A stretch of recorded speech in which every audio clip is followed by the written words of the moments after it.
À ma fin de ma grand-mère, dont la curiosité inébranlable pour le divin, même face à un profond doute, m'a appris que les questions les plus sérieuses découlent souvent du cœur, pas seulement de l'intellect. Sa contemplation tranquille des étoiles et ses enquêtes persistantes sur la nature de l'existence, bien que encadrées dans une foi traditionnelle, ont jeté les bases de mon propre voyage à vie dans les couloirs labyrinthines de la pensée. Elle m'a inculqué le courage de remettre en question, la patience d'explorer, et la profonde compréhension que la vérité, dans ses innombrables formes, est un voyage, pas une destination. Son héritage est dans chaque page tournée, chaque idée considérée, et chaque instant passé à lutter avec les questions éternelles qui ont captivé l'humanité depuis l'aube de la conscience. Son esprit, dans sa douce persistance et son enquête lumineuse, est la présence silencieuse et guidée derrière cette œuvre, un témoignage de la puissance durable d'un esprit interrogateur et d'une âme qui cherche. Que cette exploration des idées difficiles résonne avec l'esprit de sa propre quête calme et persistante pour comprendre l'architecte invisible de toute chose.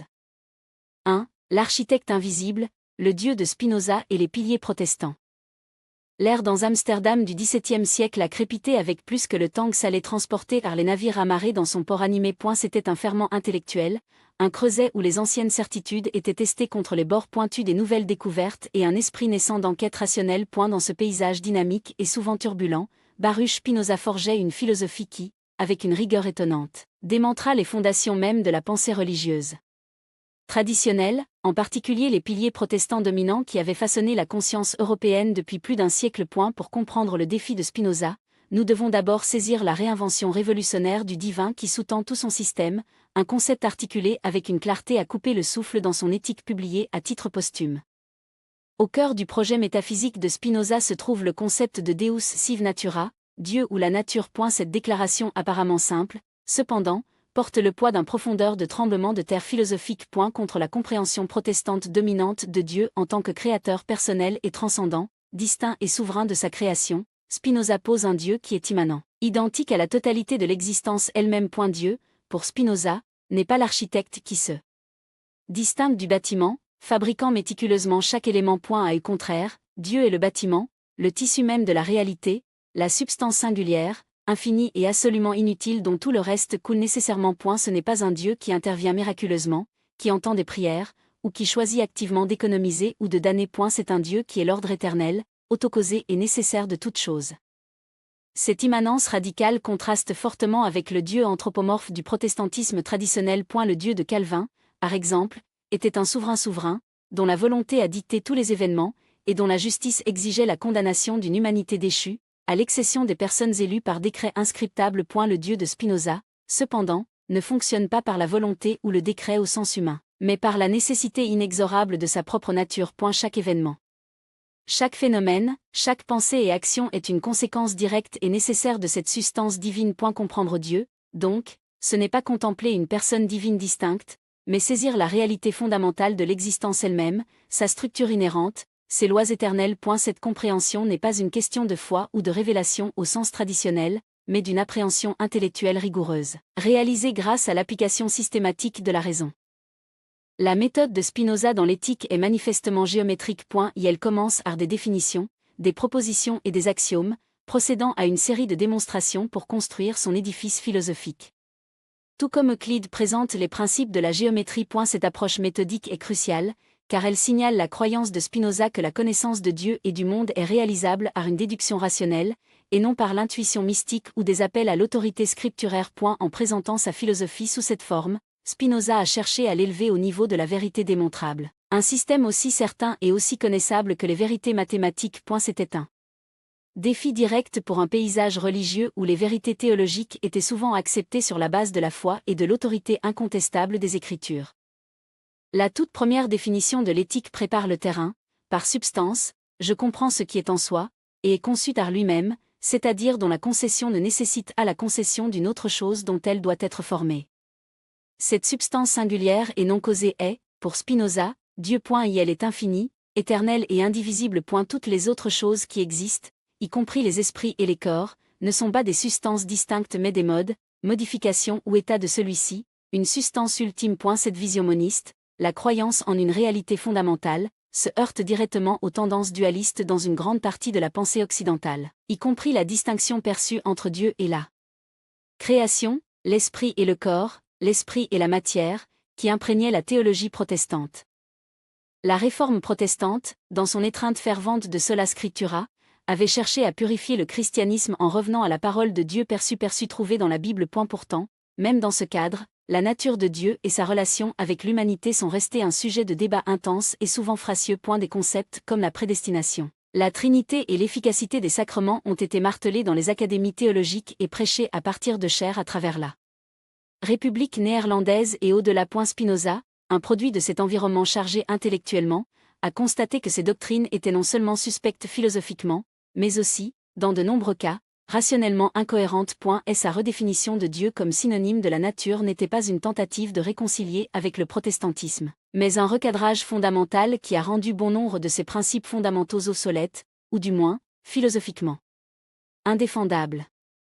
Considérer l'accent protestant sur la toute-puissance de Dieu. Cela était généralement compris comme le pouvoir absolu de Dieu de faire tout ce qu'il veut, d'intervenir dans le cours de l'histoire, d'effectuer des miracles et de décréter le sort de chaque âme. Spinoza, cependant, interprète la toute-puissance divine non pas comme un pouvoir arbitraire, mais comme le pouvoir inhérent à la nature de Dieu. Et la puissance de Dieu est le pouvoir de sa propre existence nécessaire et les lois éternelles qui en découlent. Dire que Dieu est omnipotent, c'est dire que tout ce qui est, doit être précisément parce que c'est une expression nécessaire de la substance de Dieu. Les miracles deviennent donc philosophiquement problématiques pour Spinoza. Et si Dieu est identique à la nature et que la nature opère selon les lois éternelles et immuables, alors un miracle représenterait une déviation de l'être de Dieu, une contradiction que la logique rigoureuse de Spinoza ne peut permettre. Ce point de vue était profondément difficile pour une vision du monde protestante qui a souvent trouvé la confirmation de la puissance et de la fidélité de Dieu dans les récits d'une intervention miraculeuse. La fermentation intellectuelle d'Amsterdam au milieu du XVIIe siècle a fourni un terrain fertile aux idées radicales de Spinoza.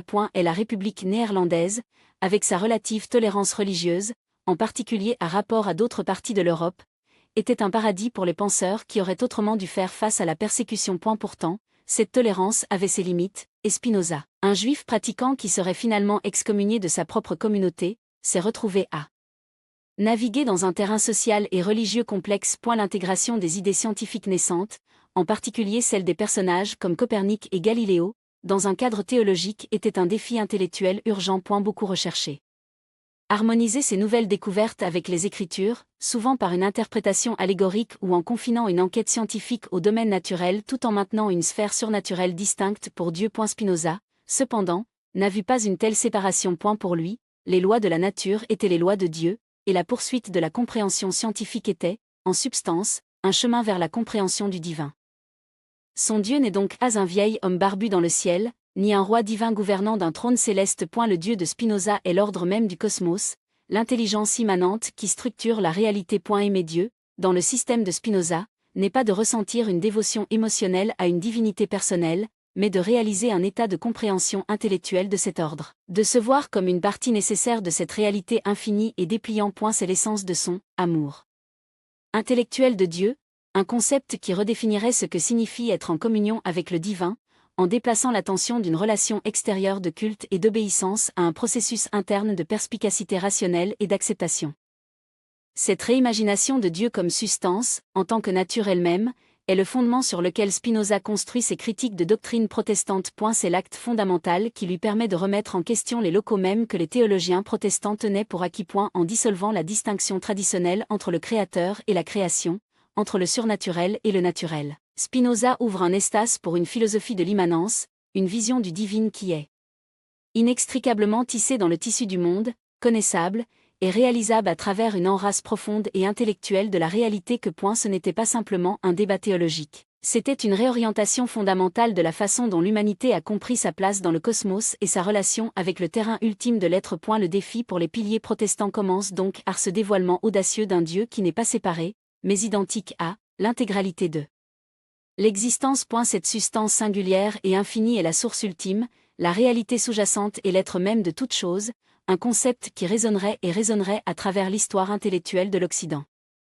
Le Dieu de Spinoza, en tant que substance singulière, infinie et autocausée, agit comme l'axiome ultime à partir de laquelle toutes les autres vérités sont déduites. Ce n'est pas un Dieu qui choisit de créer, mais plutôt un Dieu dont la nature même nécessite l'existence de toute chose. L'éthique, présentée dans le style rigoureux de la géométrie euclidienne, mais méticuleusement expose cet argument. En définissant Dieu comme une substance qui est, en soi, et qui est conçue à travers elle-même.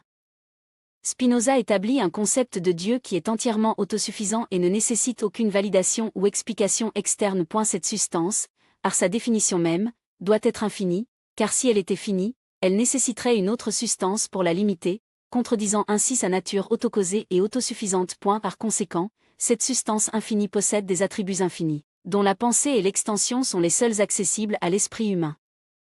C'est là que la divergence profonde de la théologie protestante traditionnelle devient fortement apparente. Le protestantisme, en particulier dans ses souches calvinistes et luthériennes, a souligné un Dieu transcendant, un créateur distinct de sa création. Ce Dieu était personnel, avec une volonté, un intellect et une émotion, activement impliqué dans le monde par la providence et la révélation. Et sa relation avec l'humanité était souvent comprise à travers les alliances, la grâce divine et l'œuvre rédemptive du Christ. Le Dieu de Spinoza, cependant, est impersonnelle au sens humain. Elle ne possède pas de volonté, d'émotion ou d'intention telles que nous les comprenons. A eu lieu de cela, la volonté de Dieu est identique aux lois nécessaires de la nature, et son intellect est l'ordre éternel de la réalité elle-même. Parler des actions de Dieu, c'est parler du déploiement nécessaire de son essence à travers les modes qui constituent la réalité.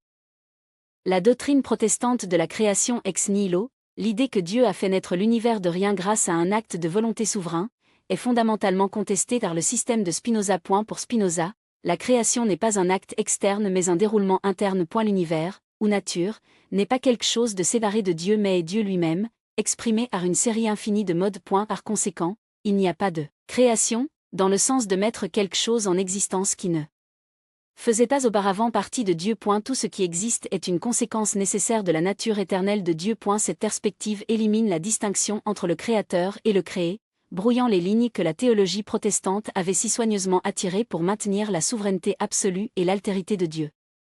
Cette conception immanente de Dieu a de profondes implications pour la compréhension de l'existence humaine. Et si Dieu est la nature et que nous faisons partie de la nature, alors nous sommes, dans un sens fondamental, des expressions de Dieu. L'esprit humain et le corps humain ne sont pas des entités distinctes créées par Dieu, mais les modes des attributs infinis de Dieu de la pensée et de l'extension. Cela remet en question la vision protestante de l'âme comme une entité distincte, créée à l'image de Dieu, capable de pécher et a besoin de salut à partir d'un état déchu. Pour Spinoza, le péché n'est pas une corruption inhérente mais une conséquence de l'ignorance et des affections désordonnées, un non-respect de notre place dans l'ordre nécessaire de l'être de Dieu.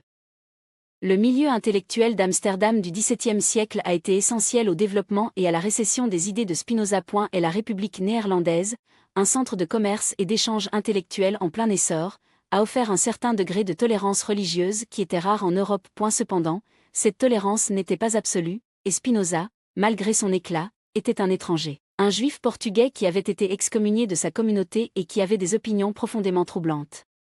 Pour l'orthodoxie chrétienne dominante. Les débats théologiques ne se limitaient pas aux cercles académiques, ils ont imprégné la vie publique, influençant le discours politique et les coutumes sociales. Et la montée du cartésianisme, avec son accent sur la raison et sa séparation dualiste de l'esprit et du corps, a fourni à la fois un langage philosophique et un point de départ pour Spinoza. Alors que Descartes cherchait à préserver un estas pour Dieu et l'âme immortelle, le monisme radical de Spinoza a poussé ses concepts dans une direction entièrement différente. La méthode déductive rigoureuse utilisée dans l'éthique n'était pas simplement un choix stylistique, c'était une déclaration philosophique sur la nature de la vérité et la connaissance de Dieu. En présentant son système comme une série de propositions logiquement interconnectées, Spinoza a cherché à démontrer que sa compréhension de Dieu et de la réalité n'était pas une question d'opinion ou de foi, mais de certitude rationnelle. C'était un défi direct pour la dépendance protestante à la foi et à la révélation comme moyen principal de connaître Dieu. Pour Spinoza, la véritable connaissance de Dieu n'était pas un acte de dévotion ou de soumission, mais une réalisation intellectuelle, une conséquence directe de la compréhension de l'ordre nécessaire de l'univers. L'idée même de Dieu en tant que substance infinie, plutôt que d'une divinité personnelle, aurait été tout à fait étrangère, et même hérétique, aux penseurs. La plupart des protestants de l'époque. La Réforme avait, à bien des égards, intensifié l'accent mis sur la relation personnelle entre Dieu et le croyant. L'accent mis sur la conscience individuelle. L'accès direct à Dieu à travers les Écritures et la médiation du Christ ont tous pointé vers un Dieu qui était activement engagé avec l'humanité. À un niveau personnel. Le Dieu de Spinoza, existant comme l'ordre immanent de toute chose, a supprimé cette dimension personnelle, le remplaçant par un déploiement impersonnel et nécessaire des attributs divins. Ce changement a eu des implications importantes pour le concept de l'amour divin. Dans la théologie protestante, l'amour divin était souvent compris comme l'affection bienveillante de Dieu ou l'humanité, ou l'amour et la dévotion du croyant envers Dieu. Spinoza redéfinit ce concept comme l'amour intellectuel de Dieu, amor Dei intellectualis, qui n'est pas un état émotionnel mais un état de compréhension et d'acceptation de l'ordre nécessaire de l'univers et de sa place. Cet amour est la vertu la plus élevée et la forme ultime de la bénédiction humaine, réalisée par la raison, et non par la foi ou le sentiment émotionnel. C'est un amour né pour comprendre la nature éternelle de Dieu et se reconnaître comme une partie nécessaire de cet ordre éternel. Le contexte historique d'Amsterdam du XVIIe siècle, avec son mélange de dynamisme commercial et de contrôle religieux intense, met en évidence la nature audacieuse du projet philosophique de Spinoza. Alors que la République néerlandaise était fière de sa tolérance relative, des opinions philosophiques qui ont fondamentalement contesté le dogme chrétien ont toujours rencontré des soupçons et de l'hostilité. L'excommunication de Spinoza de la communauté juive d'Amsterdam, th.